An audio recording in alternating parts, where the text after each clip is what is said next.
Oh, no, otra vez no. Oh, no. Espérate que vuelvo a entrar.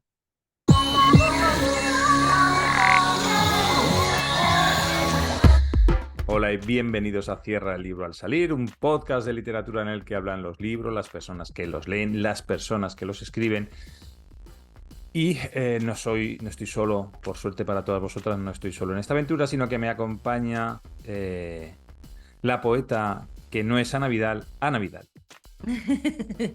No soy Ana Vidal. Hola, ¿qué No. tal? Hola, ¿qué tal? ¿No, No eres es- Fernando Vicente? Yo creo que sí, no lo sé. Mira, sí, fíjate, yo creo que sí, mira. Sí, lo pone. Soy Fernando Vicente.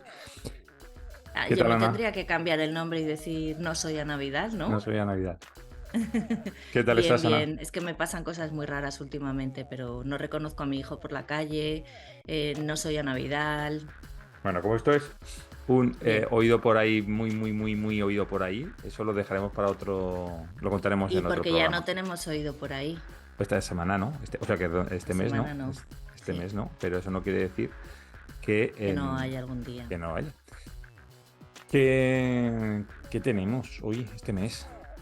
¿Qué tenemos? Voy a decirte lo que tenemos. Tenemos una desnoticia sobre el pasado y el presente futuro del lenguaje, o sea, sobre los tiempos verbales del lenguaje, parece ser. No, pero bueno, vale. No, No va vale, por ahí. bueno. Me imagino que no, pero bueno, era también bonito, ¿no? Pensar que había, imagínate bueno, y de hecho existe el tiempo verbal pasado-pasado. El Ujú. presente futuro no El lo sé. pluscuamperfecto. Vamos a comentar el libro. Nos queda lo mejor de Isabel González, que espero que tú tengas ahí.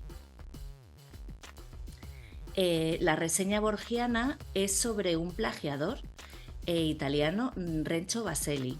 Renzo Baselli. Y hoy estamos de enhorabuena porque tenemos una nueva sección que ha Hacía sido tiempo que no, propuesta, además, que sí, hacía tiempo que no teníamos cambios así significativos, ¿verdad? sí. Pero nos llegó una propuesta de Fulgencio Susano García, que va a ser el hacedor de la nueva sección que se llama Reseñas de Cabecera. Vamos a poner escenas de cama en este programa, atención. Y va a subir la audiencia muchísimo con estas Sí. escenas de cama. Nos va a reseñar el libro Tombo de Aki Shimazaki. Hijo, qué difícil. Sí, Y al final pues habrá un desenlace de todo esto, lo que ha pasado aquí. claro, como siempre. Pues mira, Cuéntame lo venga. de los tiempos verbales, que no me No, entero. que no son tiempos verbales, es una noticia, son dos noticias, desnoticias sobre el lenguaje. Una es sobre el pasado del lenguaje y otra es sobre el futuro del lenguaje. Por eso era lo de pasado y presente futuro. Bueno, en cuanto a la noticia del pasado, bueno, no sé si sabes, bueno, sí que lo sabes porque tú eres muy lista, que Gracias. el desarrollo de la escritura, inicialmente, pues bueno, eran escrituras pictóricas, ¿vale? Los jeroglíficos de los egipcios, por ejemplo, pero también la escritura cuneiforme, que al final eran como rayitas, ¿no? Cuñas, se considera que es una escritura pictórica. El pasar de esa escritura pictórica, como la jeroglífica, la cuneiforme, a un alfabeto fonético, como los que manejamos en la actualidad, se cree que pasó entre el 1900 a 1400 antes de Cristo con el desarrollo de la escritura cananea en la zona de Israel. ¿Te acuerdas de lo de las bodas de Caná? ¿No? Que ¿Mm? Jesucristo convierte el agua en vino, etcétera, etcétera. Bueno, pues en esa zona se desarrolló, pues eso, como 2000 años antes de Cristo, un alfabeto, un prototipo de alfabeto, un antecedente del alfabeto griego, ¿no? Creo que nos Entonces, hablaste de los principios o sea, de este primer alfabeto, ¿no? sí, En cuando una estuvimos desnoticia hace tiempo. Cuando estuvimos hablando, creo, del libro del universo en un junco, mm, Ajá. no me acuerdo ahora Pero, cómo se pero llama. me suena que fue una desnoticia Sí, esto. bueno, puede ser. Ya hemos Ujú. hecho tantas noticias y verdad que ya es muy difícil acordarse de todas. Bueno, en Sí. este caso, en junio del año 2016, en una excavación arqueológica pues eso, en Caná, en la ciudad de Laquis, se descubrió un hueso, ¿vale? Se pensaba que era un hueso, entonces se lo llevan y entonces empiezan a analizarlo. Bueno, pondremos la imagen aquí para que veáis lo que era. Empiezan a limpiarlo y a analizarlo a, con el microscopio y se dan cuenta que no es un hueso, porque es de marfil y en esa zona de Israel no ha habido nunca elefantes. Y lo que era en realidad era un peine, un pequeño peine, con lo que pasa que los dientes del peine estaban rotos, entonces casi no se notaban, se habían desgastado, pero era un peine. Y de hecho analizaron con un microscopio el peine y encontraron piojos fosilizados Ostras. entre los dientes, o sea, perdón, sí, entre los dientes del Claro, en peine. esa época no tenían Mm. Claro, antipiojos. lo que hemos dicho, no había en esa zona de Israel, en Canaán, no hay elefantes, con lo cual tuvo que ser evidentemente importado de otra parte, lo cual a mí como yo trabajo en estas cosas de la economía, digo, ¿pagarían aranceles por importar un peine de marfil de África? ¿Eh? Bueno, lo que ya, la verdadera importancia de este peine de marfil fue que cuando ya limpiaron bien, empezaron a hacer pues, fotos con rayos X, no sé qué, descubrieron que había 17 caracteres grabados en el peine. Lo que en principio parecían marcas de desgaste o de arañazos y tal, se dieron cuenta que en realidad eran caracteres de alfabeto cananaico, creo que se dice, o cananeo. Y bueno, se lo mandaron a lingüistas de las universidades y tradujeron que lo que ponía era que este colmillo arranque de raíz los piojos de tu pelo y de tu barba. Debía ¿En ser la dedicatoria. serio? Sí, O debía sea, ser que la era dedicatoria. no era un peine, era una liendrera. Ujú. Efectivamente, era una liendrera. Eh, lo que pasa es que las liendreras tienen que estar muy pegados, ¿no? Yo por las que he Sí. visto, y a lo mejor no tendrían tecnología para hacerlo tan pegado, pero por lo menos para quitar los piojos, sí. Bueno, de todas maneras es que si tienes muchos piojos, pues al final sí que pasan al peine, ¿sabes? O sea, Claro. tiene que ser imagínate cómo sería, porque si tienes una infección de piojos y no la tratas, al final tienes muchísimos, ¿no? O sea, Ujú. que en la antigüedad, son cosas como que no piensas, pero en la antigüedad pues había chinches, había Claro, muchísimos piojos. claro. Sí, sí, efectivamente. Pues esta frase, que este colmillo arranque de raíz los piojos de tu pelo y de tu barba, que yo entiendo que no sé si sería un eslogan publicitario o un deseo del que le regaló el peine a la otra persona, que entendemos que sería un señor, porque claro, estaba hablando de la barba, es la frase más o el testimonio de escritura cananea más antiguo que se conoce. Se cree que este peine es del año 1700 antes de Cristo. Estamos hablando de hace casi 4000 años. Se dice pronto. Ujú. Entonces se cree que es ¿cómo se dice? La muestra de escritura más antigua en cananeo que se conoce, que es el primer lenguaje o el primer alfabeto en el que cada signo se asociaba a un sonido. ¿Vale? Los anteriores eran pictóricos, que eran pues como el lenguaje chino o japonés actual, que cada dibujo se asociaba a una idea, mientras que cananeo lo que hacía era que cada dibujo, cada símbolo era un sonido. Y de ahí evolucionaron pues ya a los alfabetos pues, griego, latino, etcétera, etcétera. Cirílico. Interesante. Ujú. Y ese es el pasado pasado del lenguaje. Ahora vamos a hablar es presente y es un poquito futuro también. Eh, yo imagino que en tu trabajo habréis desarrollado una jerga específica, ¿no? Pero yo hablo incluso dentro de tu propia empresa, ¿no? Que a determinadas cosas las llamaréis de una manera que no es como se llaman, pero es como vosotros os referís a ella, ¿no? Supongo, no hace falta que me des ejemplos, pero vamos, me imagino que será así porque suele pasar en todos sitios, ¿no? Claro, con el programa de ordenador y sus fallos y esas cosas, ¿no? Ujú. Entonces, al final, os referís a las cosas que tenéis en común de una manera que es exclusivamente vuestra. Bien, eso pasa en mi trabajo, pasa en todos los trabajos.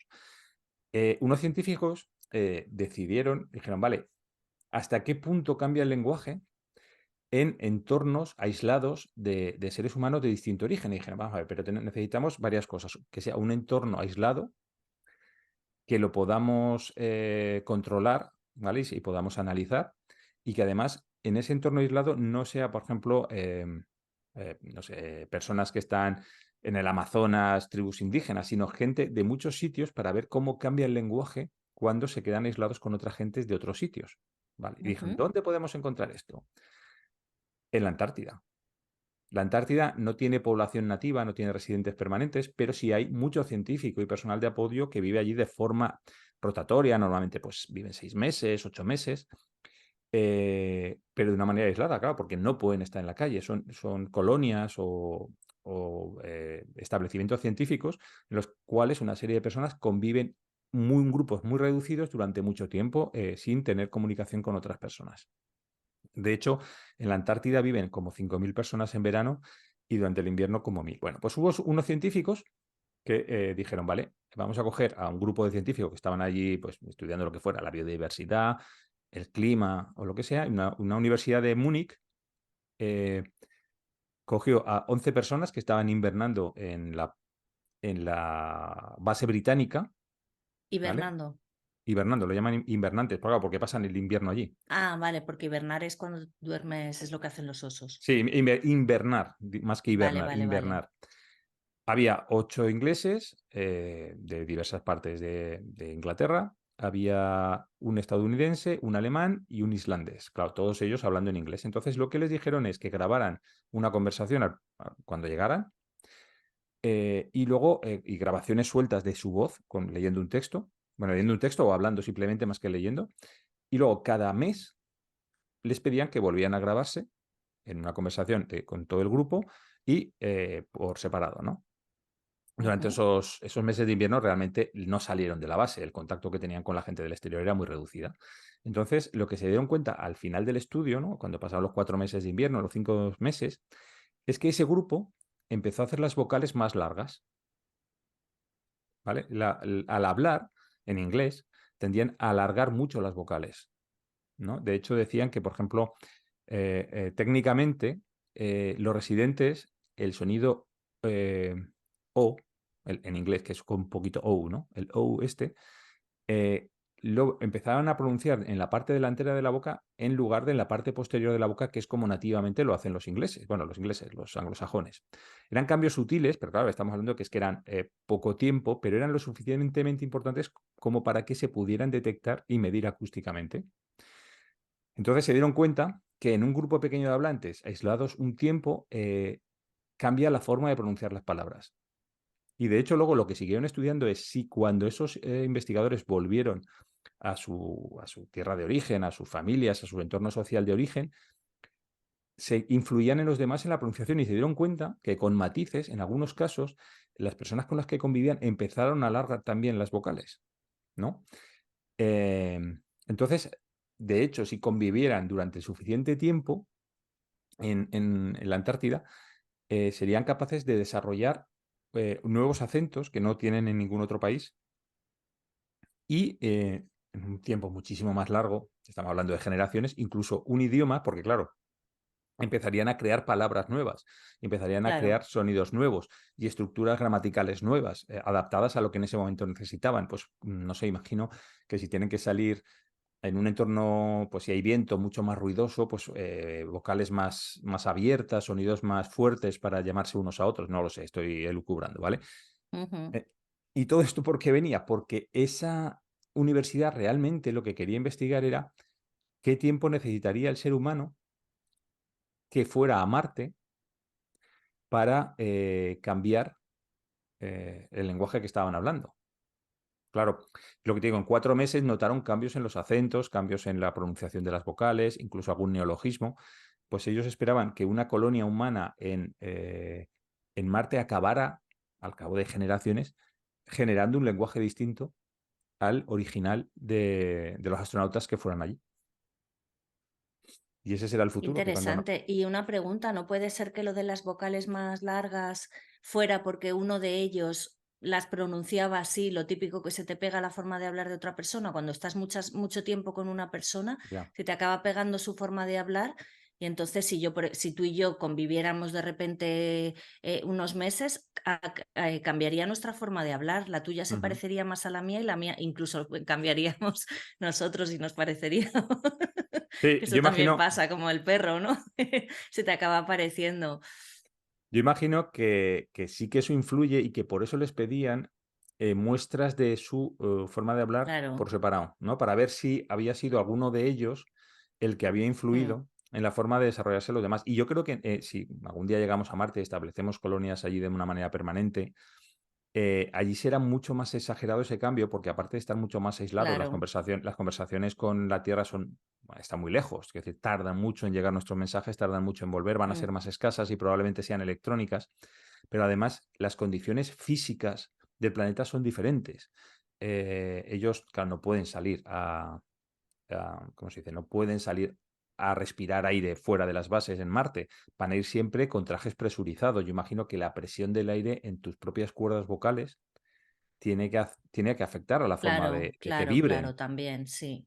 ¿no? Entonces, Y por eso yo sí. creo que Y el también en cambio la en... Antártida que a lo mejor salen y lo que tú dices, que con el viento y no sé qué empiezan a pronunciar diferente porque si para que hablan se les fuera y oiga. entonces se les queda también ese deje dentro. Y en Marte además porque quieras que no, la Antártida está en el planeta Tierra, ¿no? O sea, están en este planeta y supongo que tienen comunicaciones con el exterior, que aunque estén ahí dentro y aislados y todo eso, no sé si tienen por Sí, claro, satélite o por algo, radio algún tipo o... de...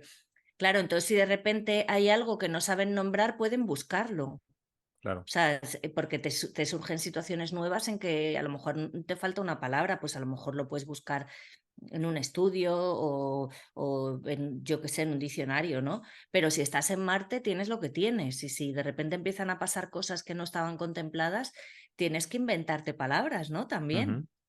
Sí, sí. O Y no, no además, sé, porque hay palabras que no existen en nuestro lenguaje y otros sí, porque se ve que no hemos necesitado nombrarlas, pero que cuando sabes que existen dicen, es verdad, porque, por ejemplo, la luz que se filtra, o sea, la luz que se filtra en un árbol, ¿no? Que entran como los rayos de luz a través de las sí, hojas de un árbol, en japonés tiene un nombre, pero en español no.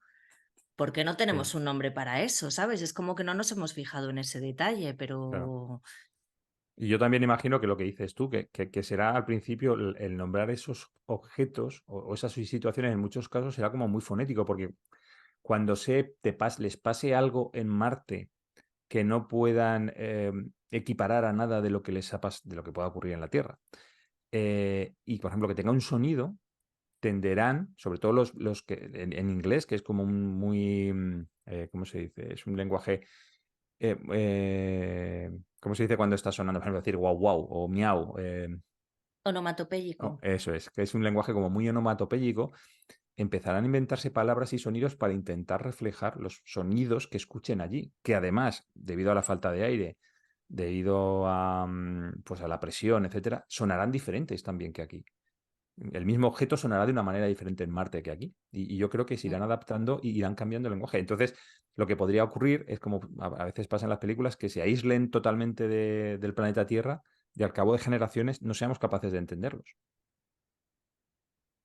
Sí, no sé cuántas generaciones habría que pasar. Bueno, unas cuantas, ¿no? Bueno, pues ya está. Eso era lo que te quería contar Muy bien, qué del chulo. presente futuro, del pasado pasado.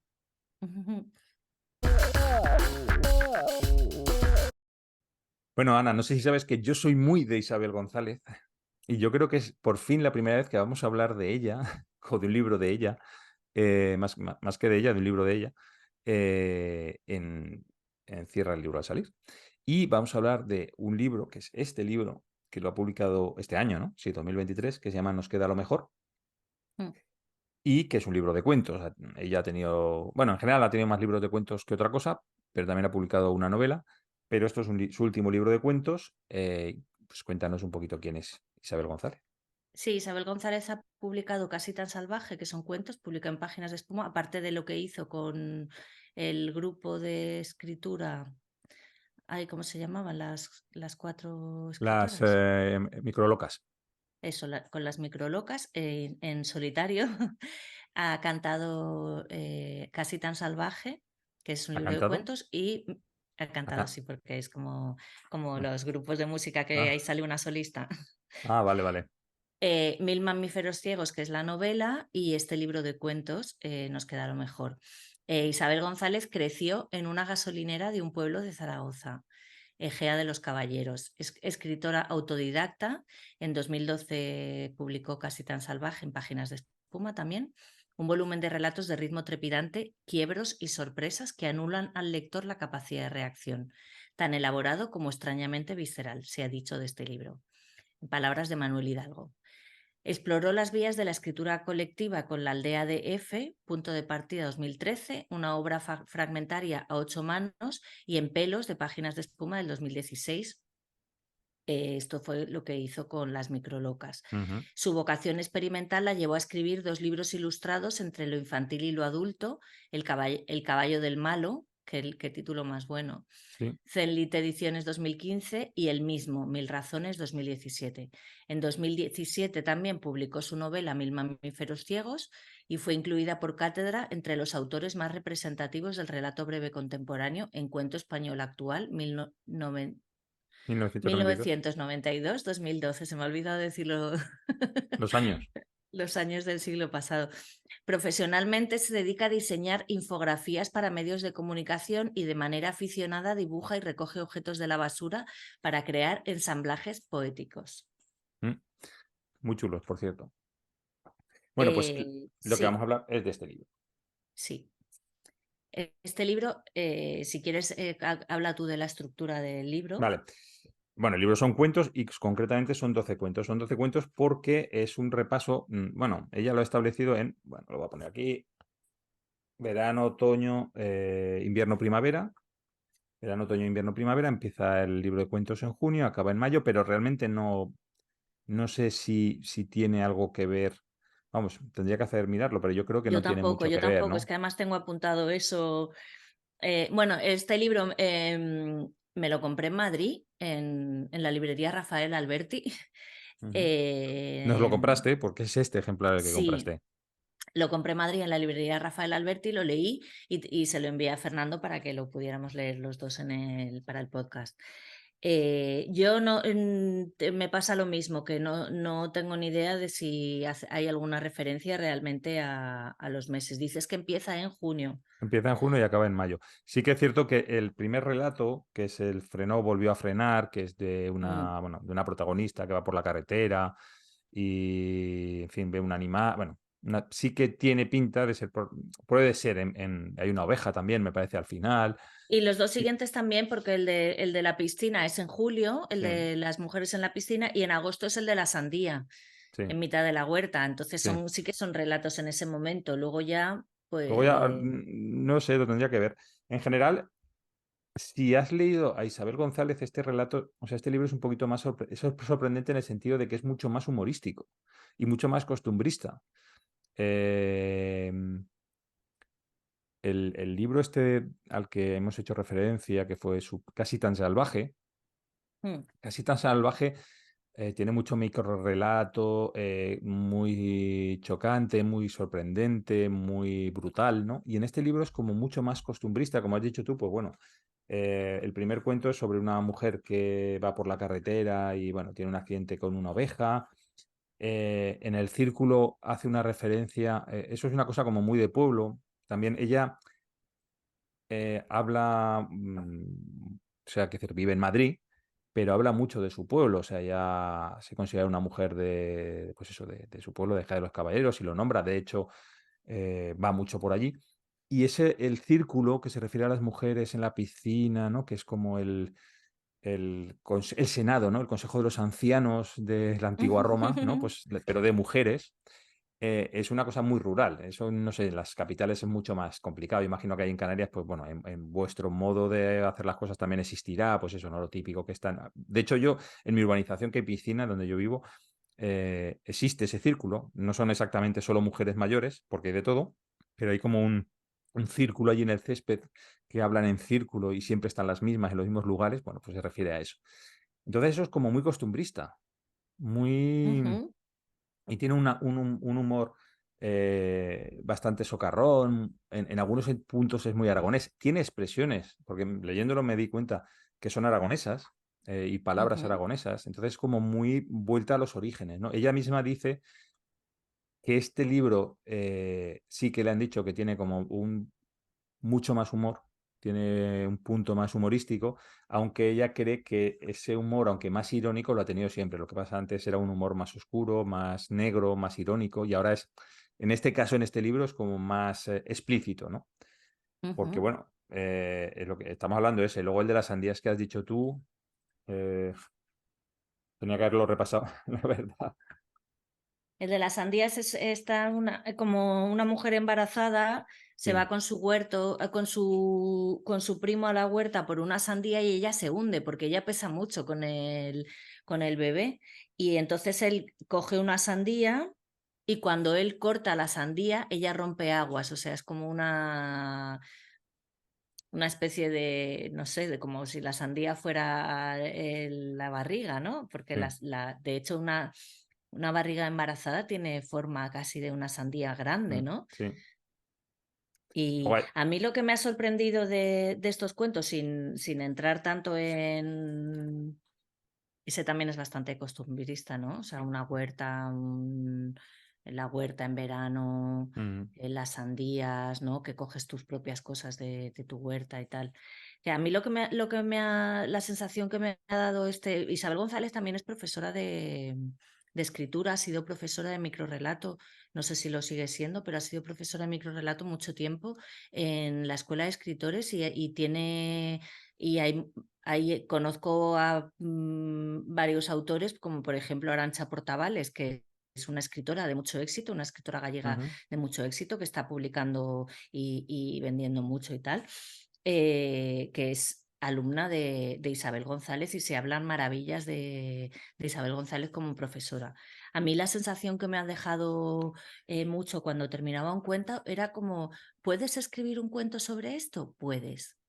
O Mm, sea, que eso es algo que yo siempre he pensado, ¿no? Que puedes ver una situación muy tonta o simplemente el hecho de coger la cucharilla, elegir la cantidad de azúcar y que quieres y echárselo al café. Tú puedes hacer un cuento de eso si quieres. Si quieres, si tienes oficio, tú puedes hacer un cuento, ¿sabes? No, claro, necesitas el oficio, necesitas tener algo que contar, pero que al final de ahí tú puedes sacar un cuento. Y eso es lo que yo me maravilla más de estas historias, ¿no? Que son un poco, son muy de imágenes, muy, en algunos casos, y no exactamente oníricas, sino situaciones un poco raras, ¿no? Que ella las convierte en un cuento de varias páginas. Y dices, joder, o sea, qué bien, ¿no? sí.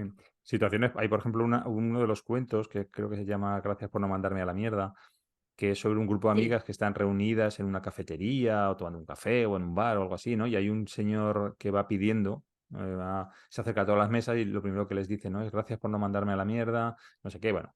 Entonces, de ahí saca un hilo para hacer un cuento, que es una situación como que nos ha pasado a todos, que no le prestamos mayor atención, pero ella le da pie a escribir un relato sobre ese tema. Y de hecho, hay otro que la situación de partida es una situación que yo creo que es muy difícil, bueno, le pasa a una mujer, que toleraseis, y es el de una chica, una mujer que tiene una relación con un hombre que se acaba de divorciar, entonces le cuida al hijo que ha tenido con otra. Y esa otra le da, claro, cuando le toca los días que tiene que estar con el niño, le da botes de leche de su pecho, del pecho de la madre, se los da para que se los dé ella al hijo de la otra. No sé si me he sí, explicado eso porque es es lo un que poco, tengo. esa es una Sí, situación eso un es lo poco que tengo surrealista, justo yo, lo que tengo apuntado. A ver, ¿dónde está? un poco surrealista esa situación, porque yo no sé si una mujer acabaría Sí, aceptando dice, eso. la leche de la ex de tu ex. No, Claro, la leche de la... sí, es la ex porque el otro también se ha separado de su pareja, ¿no? Le cuida sí, al niño, le cuida al niño, pero pero es él que también... él se va, o sea, Sí, porque le deja al niño que no es hijo de ella y él se va a no sé dónde, con lo cual ella está con un hijo que no es suyo, de una pareja que se ha ido y dándole leche de la madre que es la ex de su ex. Entonces sí, sí, sí, es súper surrealista, ¿no? Es una historia como muy sí, complicada. Entonces, sí, sí. son historias basadas en el humor, o sea, es que todas, en cualquier, son cosas... Sí, son situaciones un poco humorísticas que las ha desarrollado hasta convertirlas en una historia que funciona. Yo creo que todas las historias funcionan bien, o sea, mm. O yo el me, último, dime, sí, perdón. sí, no, que yo me apunté, o sea, yo leí el libro y me gustó y lo leí bien y todo bien y además lo leí bastante rápido pero luego cuando te lo iba a mandar, digo, joder, no me acuerdo de nada. Y entonces me puse a hacer un resumen, no un resumen, como a echar un vistazo y a ir apuntándome de qué iba cada cuento, porque no era capaz de, claro, una vez lo iba mirando, digo, ah, sí, sí, sí, sí. Entonces, que a veces esa escritura que tiene tantas imágenes, ¿no? Que crea tantas imágenes así potentes, luego de alguna manera se aloja en tu cerebro en el lugar donde se alojan los sueños. Sí, Esa es mi sensación, porque a mí me gustó este libro, pero luego no era capaz de recordarlo y no entendía por qué. Y ahora yo leo mi resumen y digo, ah, sí, sí, sí, sí, ah, vale, vale, sí, sí, sí, pero de alguna manera es como que no se me ha fijado, ¿no? Que sí. hay otras lecturas que sí se te fijan más, quizá también los cuentos como tienen menos recorrido, pues te quedas menos rato pensando en ellos o lo que sea y esto, pero no sé, es curioso porque leo el resumen y digo, ah, sí, joder, es que bien, tal, pero Mm. se Ay, evaporan después. sí, y es verdad, es cierto, porque ahora yo estaba repasando y digo, ostras, digo, este cuento me gustó mucho, me hizo mucha gracia, y sin embargo, hasta que no he mirado un poquito por encima en diagonal de qué iba, no lo recordaba, que es el cuento Mm, que cierra el libro que se llama Esa clase de mujeres, mm. que va de un señor como muy tradicional, muy pues mayor, jubilado, ¿no? No te iba a decir del antiguo régimen, no tanto, ¿no? Pero como muy tradicional, que está en casa pues, con su mujer, que están haciendo una comida, las amigas o las vecinas o las cuñadas o no sé qué, y de repente ese señor, que es como muy tradicional y que todo le parece mal, no sé qué, se empieza a obsesionar con las performances estas pues de Marina Abramovic y de otras artistas, de otras mujeres, ¿no? Y en un momento dado de su obsesión y apuntarse y empezar a ver vídeos de estos, decide también él hacer una performance en su casa, que no lo vamos a decir porque si no destripamos el final del cuento, ¿no? Hacerle una performance a Yo su... creo que él lo dice desde el principio que quiere hacer eso, A pero ver, no me sí, acuerdo bien, no me acuerdo tendría que bien, pero no mirar. importa, da igual, no hace falta que lo digas. No digas palabras malsonantes que nos puedan censurar el podcast, por No, favor. no, no, yo creo que no lo dice, ¿eh? Pero bueno, que hace una performance delante y es como un final anticlimático, porque tú te esperas pues como una Sí. reacción, ¿no? Y es como, venga, vale, vale, ya está, vale, hala. Pues eso es el tono del libro, es como muy, muy socarrón, muy, muy Mm. de reírse un poquito de todo, ¿no? De buscar situaciones y reírse de ellas. En fin. Pues a mí me gustó mucho uno que se llama Tener cabeza, que también es como lo que tú dices, empieza así con una cosa un poco cómica, que tienen que hacer un disfraz de caballo para sus hijos, ¿no? Ujú. O hijas, con dos cabezas. Una cabeza que mira adelante y otra mira hacia atrás, pero una madre, pues claro, yo me he visto en estas, de tener que hacer un disfraz y que el disfraz salga de aquella manera, ¿no? Una madre la hace mal y el caballo, en vez de mirar delante y detrás, mira hacia los lados, lo cual le sirvió para luego dar un discurso. Esta madre escribía reclamaciones larguísimas a Telefónica y luego la hija acaba trabajando en Telefónica y respondiendo a su madre, pero claro, sin decir que es ella, ¿no? Como Ujú. la madre escribe a Telefónica y la hija responde a sus larguísimas reclamaciones. Y no sé, ese me pareció como muy tierno, ¿no? Ese tema de incluso de que por qué la hija trabaja en Telefónica justo como si necesitara trabajar ahí para que su madre obtuviera respuesta alguna vez, ¿no? Mm. Mira, subrayaste, pues yo no suelo Sí. subrayar los libros, pero tú sí. Subrayaste una frase que dice, hay que conocer los errores del pasado para no repetirlos en el futuro. A día de hoy sigo pensando lo mismo sobre esa frase, que no tiene sentido, que es una estupidez. O cuando menos que se trata de una advertencia tibia. Disponemos de una gama de errores tan profusa que resulta prácticamente imposible repetirlos. Isabel González, en una entrevista que le he leído sobre este libro, dice Mm. que ella no es nada heroica y que todos estos mensajes de inténtalo, que lo vas a conseguir y no sé qué, que son una absurdez, ¿no? Y que realmente vivimos en el reino de la chapuza, de intentar hacer las cosas lo mejor posible y que nos salgan como nos salen, ¿no? Entonces, que este libro es un poquito también sobre eso, ¿no? De que creemos que Ajá. hay que intentar las cosas una y otra vez para no cometer errores y para lograrlo hacerlo bien, pero que vivimos instalados en la chapuza y que bastante tenemos con que las cosas funcionen, aunque no funcione como nosotros queríamos que funcionase, ¿no? Pues sí, un poco sí. ¿No? Entonces va un poquito de eso también. Mm. Y no sé si quieres contar algo más. Yo es que realmente estoy leyendo los cuentos, o sea, me suenan todos. Cuando has dicho esto de la cabeza, pues me sonaba. También hay... También es que, claro, como tengo aquí, que en general creo que todos están muy bien, que hay otro Ujú, también de una mujer que dice, deberíamos hacer lo que hacemos mejor, ¿no? Cada uno deberíamos hacer lo que hacemos mejor. ¿Yo qué hago mejor? Y dice, yo lo que mejor hago es vestirme y desvestirme muy bien. Y entonces se hace stripper. Y, y es un poco así, ¿no? Como que va en esa línea también de que es como todo un poco que hacemos lo mejor que podemos, ¿no? Y si lo mejor que efectivamente, podemos lo hacemos bien, ¿por qué no vamos a dedicarnos a ello también? efectivamente.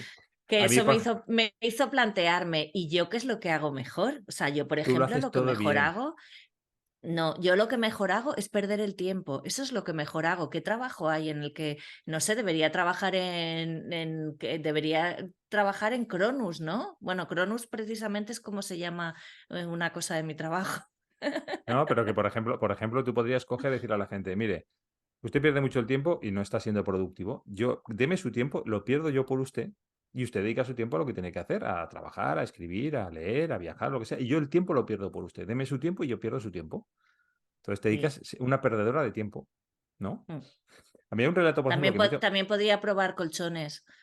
Sí, para dormir, Sí, ¿no? porque soy súper Ah, dormilona, entonces vale. podría estar probando colchones durante 8 horas para ver qué tal. Lo que pasa es que duermo bien en casi en cualquier sitio, entonces no sé si es suficientemente útil. Sí, yo me acuerdo cuando, bueno, yo soy de los que hicieron la mili, de los últimos que hicieron la mili. Y te mandaban de maniobras por ahí por el campo y a mí me da igual. O sea, si me decían, pues, no he dormido nada, yo me dormía debajo un pino y me dormía debajo un pino y me daba igual. Yo dormía en cualquier lado.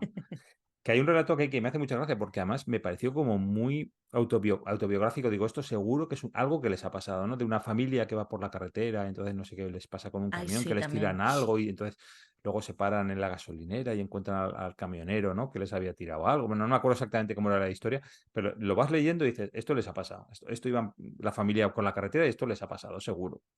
¿No? Sí, que Y les está tiran contado. como que mean en un... Los camioneros dicen que mean en algún sitio, ¿no? Y entonces lo tiran por la carretera y parece que les impacta a ellos una bolsa de pis. Ujú. Sí, Sí, es cierto. es verdad que tiene como tintes anecdóticos. Sí. Y en fin, y entonces poco más, yo no puedo decirte ya mucho más de este libro. A mí me ha gustado, pero me ha sorprendido. Yo esperaba el tono de la Isabel González de Casita Salvaje, pero claro, no dejan de pasar 10 años, me parece, ¿no? Es que no me acuerdo exactamente de cuándo es Casita Salvaje, pero han pasado un montón de años desde Casita Salvaje. Sí, pues mira, es del 2012 y este es del 23. Han pasado 11 años y claro, Sí. es otra escritora, es otra persona, ¿no? Mm, Pero sí me sorprendió por eso, porque es como muy humorística y antes era un poquito más oscura. A lo mejor el sí, siguiente libro vuelve a ser oscura, no lo sé. sí. Bueno, yo no sé, creo que la evolución está bien. Mm. Al final es que te das cuenta que la vida realmente Sí. no... Es decir, es un chiste malo, entonces o te lo tomas como chiste, como te lo quieras tomar en serio, pues No, es a malo. veces es también es muy dramática, pero que al final yo creo que con la edad te vas dando cuenta de que dramatizar no te sirve para mucho y en cambio tomarte la vida con humor o incluso las peores cosas que te pasan, ponerles cierto humor puede ayudarte más que la dramatización, aunque la dramatización creo que a veces es necesaria, ¿no? Con cosas muy Mm, graves, pero ya. Pues muy bueno, bien, yo lo recomendaría. sí, este es el libro, no sé qué tal se ve, pues bueno, este es el libro, Y además es muy bonito. es muy bonito y comprarlo y leerlo y eso, y hacer reseñas de este libro Ujú, en sí. TikTok.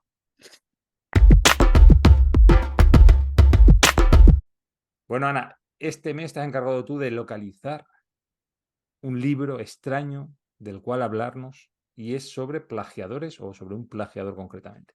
Sí, no es exactamente un libro, aunque sí que habla, por supuesto, de varios libros, ¿no? Pero es más bien, y tampoco la biografía completa, sino un poco lo que pasó.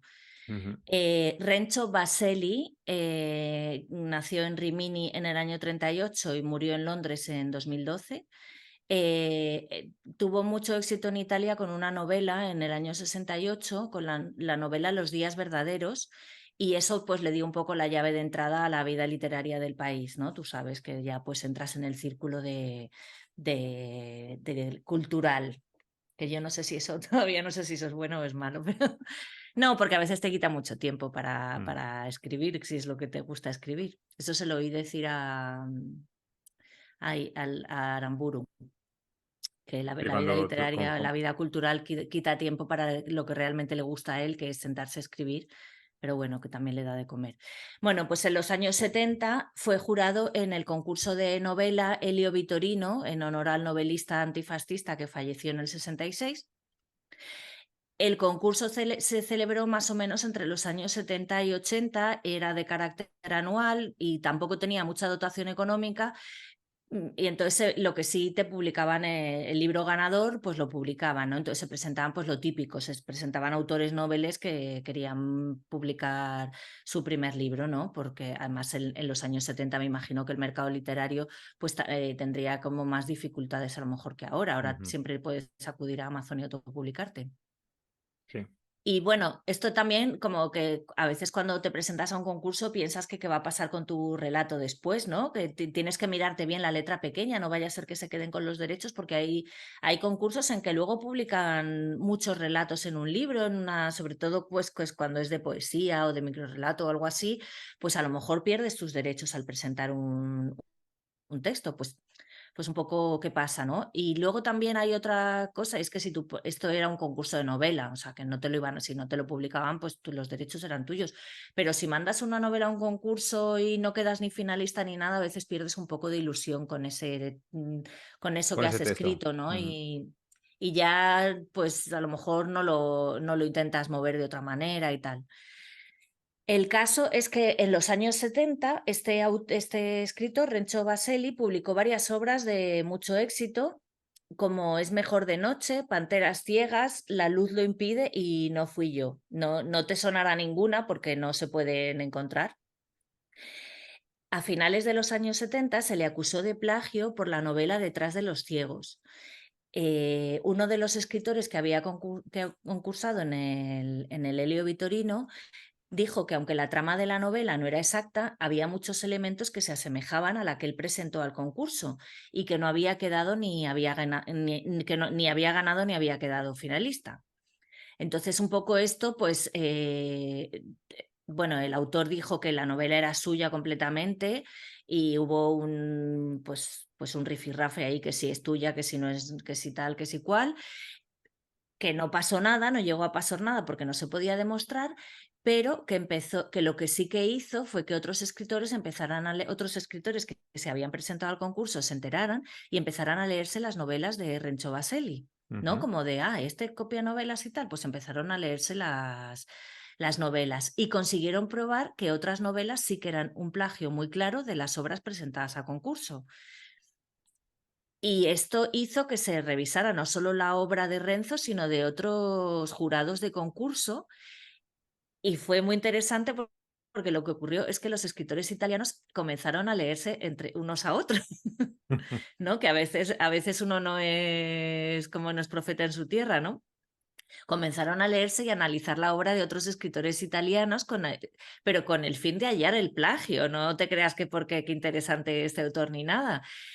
Pero sí tuvo el efecto de que se conocieran y salieran a la luz en esa época una buena cantera de autores y alguna autora de mucha calidad que eran desconocidos hasta ese momento. Esto lo mencionó Eduardo Sanguinetti en un estudio sobre la crítica a la literatura italiana contemporánea, el efecto plagio, ¿no?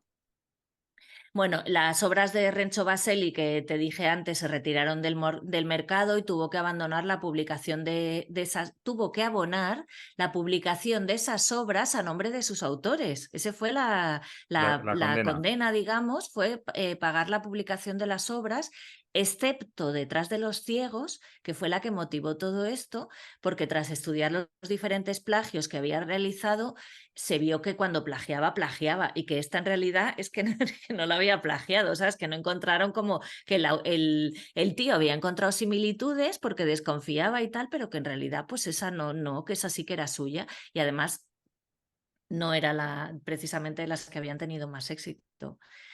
El autor escribió una carta a una amiga suya que salió a la luz a su muerte, en la que confesaba sus pecados, manifestando que el plagio era la norma en la antigua Roma, que los clásicos habían plagiado, habían copiado toda la obra griega y que lo que él había fallado sin duda era en copiar a los propios italianos y no a sus vecinos helénicos. Ah, Y también se sorprendió que le hubieran pillado precisamente con la única obra que él había escrito en aquellos años, que fue la de menos éxito y que era la que tenía menos posibilidades de haber sido leída. O sea, la obra que menos se compra, que menos se lee, es la por la que te pillan cuando encima es la única. Claro, posiblemente sin darse cuenta sí que podía haber cogido elementos de otras obras, ¿no? ostras, ¿y esto habrá pasado en España? Pues esto hay un autor que está un poco en entredicho con esto, ¿sabes? No quiero decir quién es porque son cosas que no están como demostradas y tal, y es un autor de bastante nombre Enrique y Bunbury.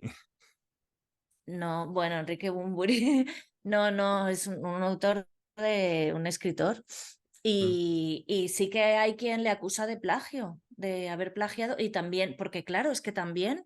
eh, yo también creo, porque a ti no te ha pasado nunca de escribir algo y no entender muy bien de dónde viene y luego darte cuenta que es que no es tuyo. mm, O tener una frase en la cabeza y decir, joder, qué buena frase se me ha ocurrido y luego buscarla y darte cuenta que es que esa frase la ha escrito otro, ¿no? A mí eso me pasó con una frase de un poema de Neo Rabioso.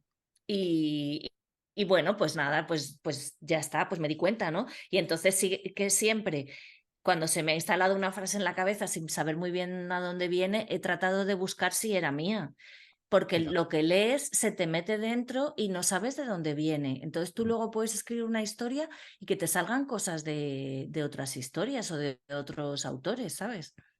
Y no estás sí, plagiando, simplemente estás recordando, no sé.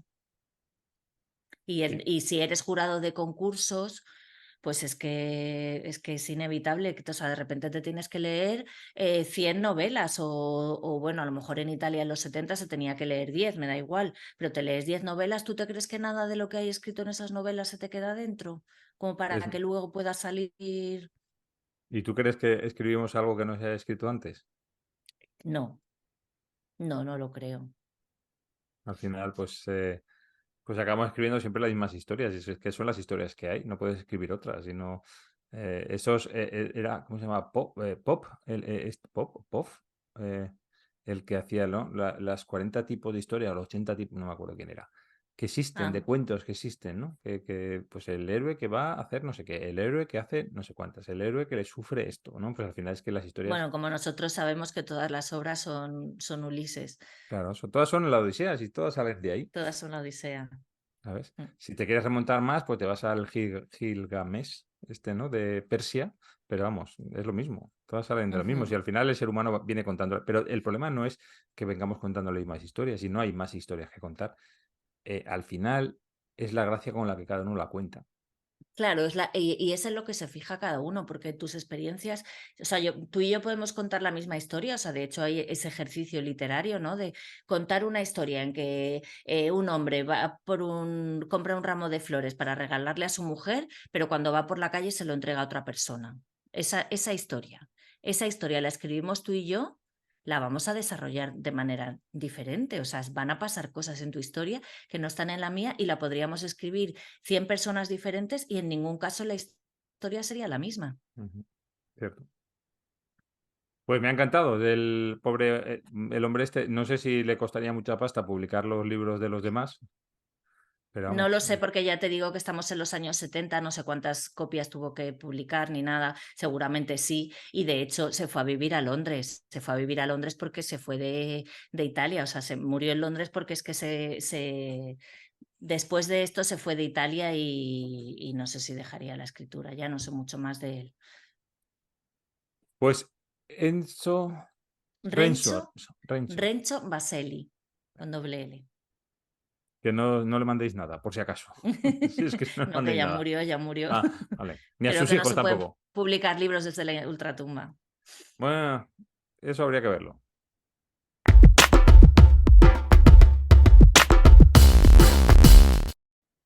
Bueno, Fernando, pues ahora tenemos nuestra nueva sección de escenas de cama que se llama Reseñas de cabecera y que como fue Fulgencio Susano, el que García, quien me dijo podíais hacer una sección de, y no me acuerdo exactamente, él no me dijo exactamente esto, pero le hemos ido dando forma, porque, bueno, pues le hemos ido dando forma porque las cosas hay que darles forma y esta es la forma que tienen. Hola, bienvenidas, bienvenidos a esta sección nueva de Cierra el libro al salir, que se va a llamar Reseñas de cabecera. Soy Fulgencio García, soy lector compulsivo y algunas veces hasta escribo. Me han pedido Ana y Fernando que os haga una reseña de algún libro que me haya llamado especialmente la atención. Y quiero comentaros uno que me llamó muchísimo la atención desde el momento mismo de su compra hasta su lectura.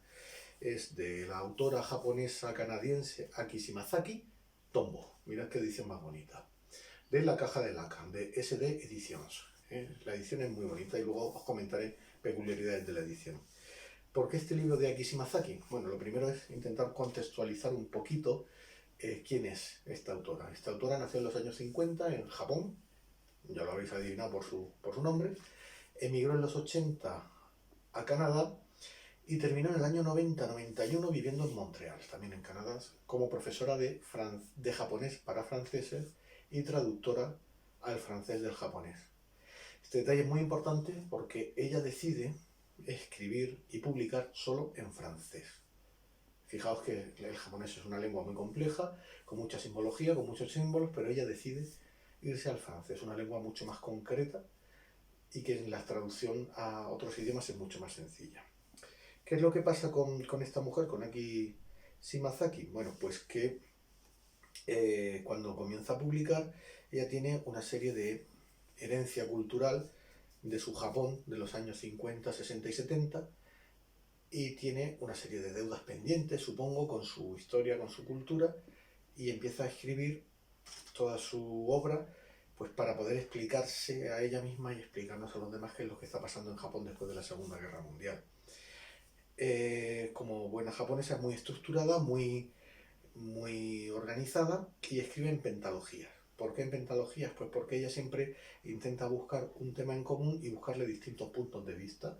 Entonces cada pentalogía son 5 novelas cortas, entre 100 y 150 páginas cada una, y lo que intenta es hacernos ver una peculiaridad de la sociedad actual japonesa desde esos 5 puntos de vista. En este caso, bueno, pues Tombo pertenece a la pentalogía El corazón de Yamato. Hay mucha simbología, hay mucho significado oculto en los nombres, en los sustantivos que se utilizan, porque Yamato es el nombre tradicional que se utiliza para Japón desde el punto de vista de la belleza, del arte, de la poesía, y Tombo es la palabra japonesa para designar a la libélula. La libélula es un insecto que tiene mucha simbología dentro del japonés.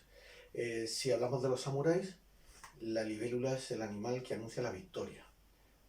Si hablamos de la sociedad civil o religiosa, la libélula es el espíritu de un familiar o de un amigo o de alguien muy querido que vuelve para ayudarnos a ser guiados en nuestro día a día, en nuestra vida.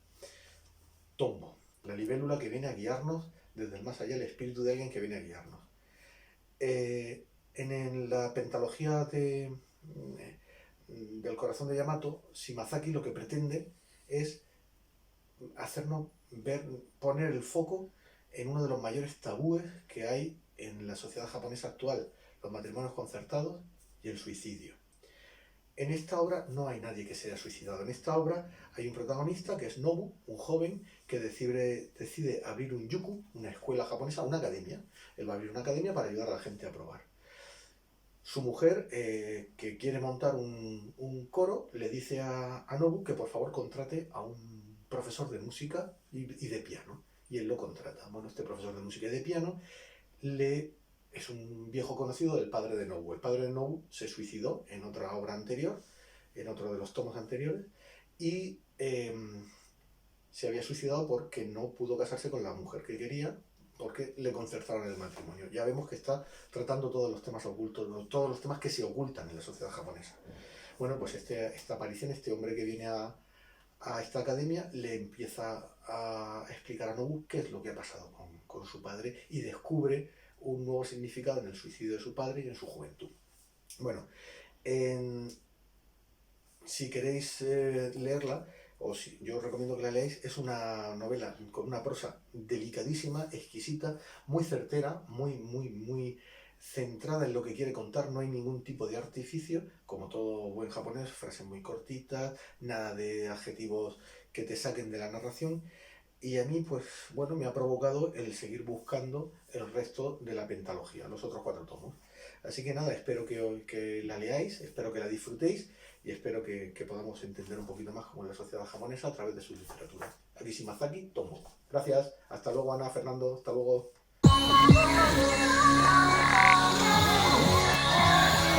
Bueno, Fernando, pues ha llegado el desenlace del podcast. ¿Qué te Sí. parece? ¿Has visto? Presentación. El nudo no sabemos exactamente dónde lo hemos dejado. Pero El nudo desenlace, gordiano. el nudo gordiano. El desenlace es este, la presentación ha sido la que ha sido antes. Que pues tenemos que agradecer a mucha gente, tenemos que agradecer detrás de las cámaras. Detrás de las cámaras agradecemos a Ana Nuria Corral por nuestro logo, a Charles Matusewski por los jingles y la música, a Jara y Alejandra por las cortinillas y las reseñas pirata. Cuando haya. Dile a Alejandra que puede hacer una reseña de cabecera también, ¿eh? Sí. Le permitimos hacer escenas de cama, aunque sea menor. Hoy, pues si le digo que tiene que escribir, o sea, tiene que hacer una reseña en la cama, no te preocupes, que si se trata de estar tumbada, lo hará. Pues que la haga. La emplazamos para ello.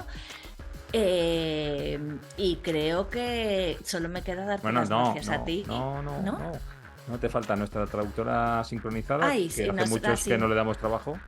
Sí, nos falta también nuestra traductora sincronizada, Elvira Barrios, y toda la gente que nos escucha y que nos ve y que no nos lee porque no escribimos. Y toda la gente que sigue haciendo comentarios en la entrevista de Destiempo con... ¡Ay, sí, de Antonio Gala! De Antonio Gala, que aún siguen Madre mía, la que hemos liado. No sé cuántos meses después, aún siguen apareciendo comentarios. Todavía nos acusan de manipulación informativa, Dios mío.